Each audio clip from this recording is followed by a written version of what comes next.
सप्ताह देवगाव येथील सप्त्याला भेट देण्यासाठी उपस्थित असलेले पत्रकार तसेच समालोचक तसेच शिक्षक समाजसेवक राजकीय पक्षामध्ये काम करणारे असे समाजामध्ये अनेक विविध क्षेत्रामध्ये राजकीय सामाजिक आर्थिक परमार्थिक अशा सगळ्या क्षेत्रामध्ये कार्य करणारे श्री भरत दळवी यांचं इथे आगमन झालेलं आहे। आपल्या अखंड हरिनाम सप्ताह देवगाव ग्रामस्थ मंडळ देवगाव यांच्या वतीनं आपण त्यांचं इथे स्वागत आणि सत्कार करणार आहोत। एक विशेष बाब म्हणजे अशी की गेल्या वर्षी आपल्या या असणाऱ्या सप्त्याचं पहिलं वर्ष होतं आणि या पहिल्या वर्षाला त्यांनी भेट देऊन आपल्याला सप्ताहासाठी आवश्यक असणारी माऊलींची असणारी जी सुबक मूर्ती आहे ती मूर्ती त्यांनी आपल्याला भेट दिली आणि त्यासाठी त्यांचे इथे आपण सत्कार करणार आहोत। त्याचप्रमाणे मी त्यांना आपल्या अखंड हरिनाम सप्ताह व ग्रामस्थ मंडळ देवगाव यांच्या वतीनं विनंती करेन की आपल्या सहकार्याची अशीच आम्हाला वेळोवेळी गरज लागेल तर अशाच पद्धतीने आम्हाला सहकार्य करा। मी आपले असणारे ज्येष्ठ वारकरी लक्ष्मण बाबा तसेच आपल्या गावचे असणारे युवा उद्योजक मार्तंड शेट टेकडे त्याचबरोबर आपले असणारे ज्येष्ठ वारकरी कांती बाबा बुवा आणि शेळके महाराज यांना सर्वांना विनंती करतो की आपण आपल्याकडे आलेल्या पाहुण्यांचं भरत दळवी यांचं आपण सर्वांनी सत्कार करायचा आहे। शाल श्रीफळ आणि बोके देव त्यांचा सत्कार करायचा आहे।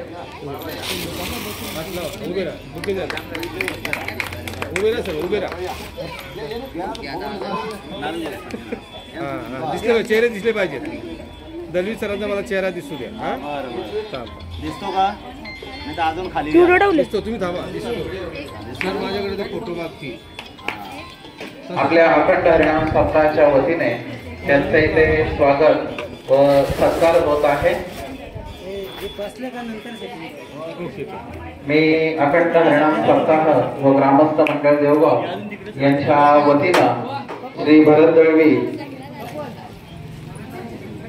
यांचे स्वागत करतो तसेच त्यांचे खूप खूप आभार मानतो की त्यांनी माऊलींची असणारी जी सुबक मूर्ती आहे ती आपल्याला देऊ केली।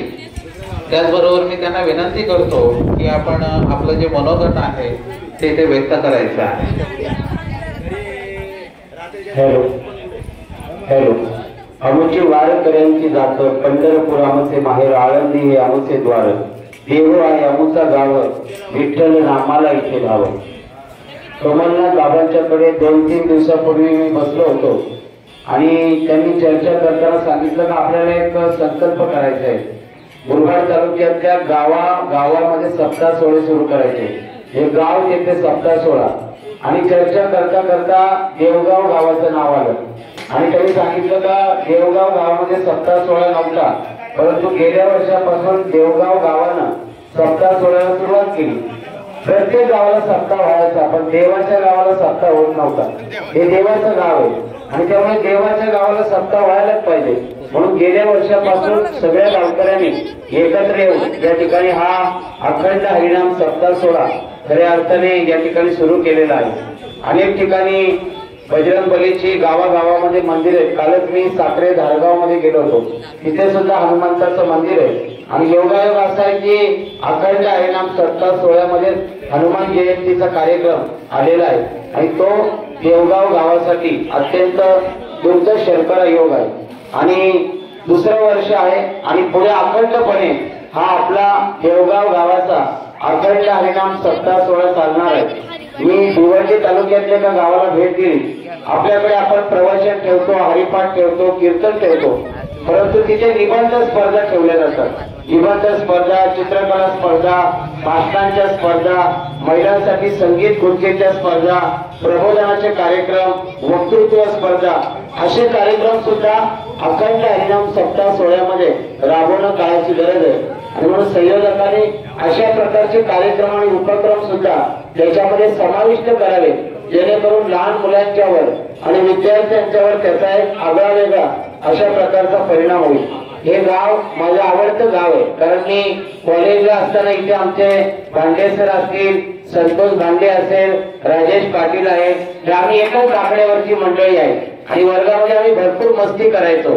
आणि लहानपणापासूनच आमचा परिचय असल्यामुळे या गावामध्ये अनेक वेळेला येण्याचा योग मिळत असतो. या ठिकाणी आमचे बाबा आहेत, तर धार्मिक आणि पारमार्थिक क्षेत्रामध्ये काम करणारी खरी मंडळी आहे. तुमच्याकडे भरपूर प्रॉपर्टी आहे, संपत्ती आहे, पैसा आहे, बंगला आहे, परंतु तुम्हाला जर झोप लागत नसेल तर तुमच्या प्रॉपर्टीचा काही उपयोग नाही. तुम्हाला जर भाकरीची चव घेता येत नसेल, तुम्हाला जर कमी मीठ टाकावं लागत असेल तर तुमच्या पुढे जे अन्न येणार आहे त्या अन्नाची चव तुम्हाला कशी मिळेल. आणि म्हणून पारमार्थिक आणि धार्मिक क्षेत्र असं आहे तर तिथे तुम्हाला समाधान मिळतं, तिथे तुम्हाला आनंद मिळतो. तुम्हाला जर पुढे जायचं असेल तर तुम्हाला विज्ञानाबरोबरच अध्यात्म बरोबर घ्यावंच लागेल. तुमच्याकडे जर अध्यात्म नसेल तर तुम्ही अजिबात पुढे जाऊ शकत नाही. ज्याप्रमाणे एखाद्या पक्षाला भरारी मारायची असेल तर त्याला पंख हवे, आणि हे दोन पंख आहेत, धार्मिक क्षेत्र, पारमार्थिक क्षेत्र. हे पंख आपल्याला लावावे लागतील म्हणजे आपण भरारी मारू शकतो, कारण त्या माध्यमातून आपल्याला देवाचा उदंड अशा प्रकारचा आशीर्वाद मिळत असतो. गेल्या वर्षी या ठिकाणी मी आलो आणि आल्यानंतर संपूर्ण सप्ताहाचा कार्यक्रम बघितला, खूप आनंद वाटला आणि काय द्यावं म्हणून बराच विचार करत बसलो. आणि मग ज्यांनी 13व्या शतकामध्ये वारकरी संप्रदाय उभा केला आणि तेव्हापासून संपूर्ण महाराष्ट्रात जगामध्ये खऱ्या अर्थानं ज्ञानोबा रायांच्या रूपानं, ज्ञानेश्वरीच्या रूपाने वाचावी ज्ञानेश्वरी, डोळा पाहावी पंढरी. त्यामुळे प्रत्येकाने ज्ञानेश्वरीचं वाचन केलं पाहिजे, तुकोबारायांच्या गाथेचं वाचन केलं पाहिजे. प्रत्येकाच्या घरी ग्रंथाचं कपाट असलं पाहिजे. ज्याच्या घरी नाही ग्रंथाचं कपाट त्याचं घर होईल भोई सपाट. त्यामुळे आजच्या काळामध्ये वाचन करणं काळाची गरज आहे. विद्यार्थ्यांनी सुद्धा शाळेमध्ये जावं, पण कीर्तनामध्ये सुद्धा बसावं, भजनामध्ये सुद्धा बसावं, प्रवचनामध्ये सुद्धा बसावं, कारण त्याचा फायदा तुम्हाला आता समजणार नाही, हळूहळू त्याचा फायदा तुम्हाला समजेल. आयुर्वेदिक गोळी आणि एखाद्या डॉक्टरांची गोळी याच्यामध्ये फरक आहे. डॉक्टरांची गोळी घेतली तर आपल्याला लगेच फरक पडतो, पण तो कायमचा फरक नाही पडत. पण धार्मिक आणि पारमार्थिक क्षेत्रातली जी गोळी आहे ही आयुर्वेदिक गोळी आहे. ही गोळी जर तुम्ही घेतली तर हळूहळू फरक पडत जातो, परत कधी आजार होत नाही, परत कधी रोग होत नाही. आणि त्यामुळे प्रत्येकाने दवाखान्यात आलं पाहिजे, या पारमार्थिक दवाखान्यामध्ये आलं पाहिजे, इंजेक्शन घेतलं पाहिजे, टॅबलेट घेतली पाहिजे, कॅप्सूल घेतलं पाहिजे, म्हणजे तुम्हाला कोणत्या प्रकारचा आजार होणार नाही. भरतगावी युवा विकास मंच मुरबाड विधानसभा या संघटनेच्या माध्यमातून मुरबाड, कल्याण, बदलापूर, अंबरनाथ भागात आपल्या संघटनेचं काम सुरू आहे. गेल्या 2 आठवड्यापूर्वी पोटगाव गावाला आपण 10,000चे टाळ त्या ठिकाणी दिलेले आहेत. आणि त्याचप्रमाणे पुन्हा एकदा पुढल्या वर्षासाठी आपल्या ग्रामस्थ मंडळ देवगाव आणि अखंड हरिनाम सप्ताह सोहळा देवगाव या गावाला सुद्धा मी या ठिकाणी 5,000 रुपयाचे टाळ या ठिकाणी कबूल करत आहे. आणि पुढच्या वर्षाचा सप्ताह सोहळा किंवा याच वर्षी संयोजकांच्याकडे ते टाळ किंवा ती रक्कम सुपूर्द करेल, जेणेकरून एक टाळकरी नव्हे तर 2, 3, 4 टाळकरी गावामध्ये अनेक प्रकारचे टाळकरी तयार झाले पाहिजेत. कारण टाळ जर वाजवली तर तुमचा मेंदू हा काम करतो, म्हणजे तुमच्या मेंदूमध्ये ज्या नसा आहेत त्या काम करायला लागतात, तुमच्या हाताचा व्यायाम होतो आणि तुम्हाला चांगल्या प्रकारचं समाधान मिळतं. कीर्तनामध्ये टाळकरी खूप धमाल करतात, नाचतात, आणि त्यामुळे नाचायचं असेल तर कीर्तनामध्ये नाचायला या, कारण तो भक्तीचं नृत्य असतं आणि त्याचा सुद्धा आनंद कीर्तनाच्या माध्यमातून मिळत असतं. आणि अशा प्रकारचा हा सोहळा दुसऱ्या वर्षाचा कार्यक्रम आज आपल्या अखंड हरिनाम सप्ताह देवगाव या गावामध्ये या ठिकाणी साजरा होते आहे. पारायणाचा कार्यक्रम सुरू आहे, सगळ्या महिला या कार्यक्रमात सहभागी होतात, परिसरातले अनेक भाविक भक्तगण येतात आणि त्यामुळे अभिमान वाटतो, गर्व वाटतो. हेवा वाटतो की देवगाव गावामध्ये दुसऱ्या वर्षाचा अखंड हरिनाम सप्ताह सुद्धा अत्यंत मंगळमय, चैतन्यमय, भक्तिमय आणि भावमय अशा वातावरणामध्ये सुरू आहे. आपल्याला भरपूर जगायचं असेल, आयुष्यभर जगायचं असेल, 100 वर्ष जगायचं असेल तर आपण एक औषध घेतलं पाहिजे. हे औषध कुठेच मिळत नाही, मुरबाडला मिळत नाही, कल्याणला मिळत नाही, मल्टी स्पेशालिटी हॉस्पिटलमध्ये नाही, कुठेच नाही ते औषधे. ते औषध तुमच्याचकडे आहे.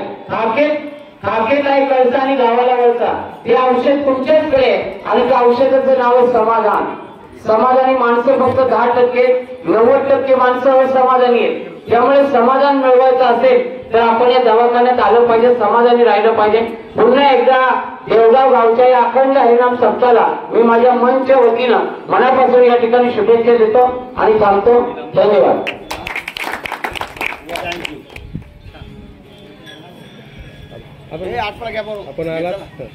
आपण इथे आलात आणि आमच्या सप्त्याला भेट दिली. त्याचबरोबर खूप सुबक अशा प्रकारची माऊलींची मूर्ती आम्हाला भेट दिली. असंच आपलं प्रेम आमच्यावर असू दे आणि या प्रेमामध्ये अखंड वाढ होऊ दे. मी ग्रामस्थ मंडळ देवगाव अखंड हरिनाम सप्ताह यांच्या वतीनं आपले आभार मानतो आणि अगदी जणू काही एका छोट्या कीर्तनाचा जे असणारा अनुभव आहे तो अगदी 5 मिनिटात तुम्ही घडवला. त्याबद्दल सुद्धा तुमचा आभार मानतो आणि थांबतो. धन्यवाद.